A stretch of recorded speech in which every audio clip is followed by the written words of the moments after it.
வணக்கம் மக்களே. மீன்களில் நிறைய வெரைட்டிஸ் பார்த்துருப்போம். அது மட்டும் இல்லாமல் நம்ம நிலத்தில் இருக்கிற மாதிரியே கடல் குதிரை, கடல் கன்னி, கடல் சிங்கம்னு சொல்லிட்டு நிறைய பார்த்துருப்போம். இப்போ இந்த அக்கா ஒரு மீன் கொண்டு வந்திருந்தாங்க. இது என்னன்னு கேட்டாக்கா, இது கிளி மீன், ரொம்ப டேஸ்ட்டாக இருக்கும் அப்படின்னு சொன்னாங்க. இது பார்த்தோம் அப்படின்னாக்கா மற்ற மீன்களை விட இது வந்து டோட்டலாக கொஞ்சம் டிஃப்ரெண்ட்டாக இருந்தது. இதனோட மூக்கு பகுதி, அதாவது வாய்ப்பகுதி பார்த்தோம்னா கிளியினுடைய அழகு இருக்கும் இல்லையா, அதாவது அதோட வாய்ப்பகுதி அதே மாதிரியே தான் இருந்துச்சு.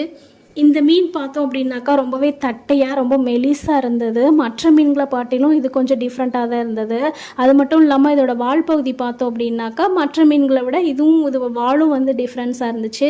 சரி, வாயை பார்ப்போம், வாய் எப்படி இருக்குன்னு பார்க்கலான்னு சொல்லிட்டு ஓப்பன் பண்ணி பார்த்தா ரெண்டு பல்லுங்க நல்லா கடிக்கிற மாதிரியே இருந்துச்சு. விட்டால் கடிச்சிட மாட்டிருக்கு உயிரோடு இருந்துச்சுன்னா. இந்த மீனை நான் ஃபர்ஸ்ட் டைம் பார்க்குறதுனால எனக்கு ரொம்பவே ஆச்சரியமாக இருந்தது.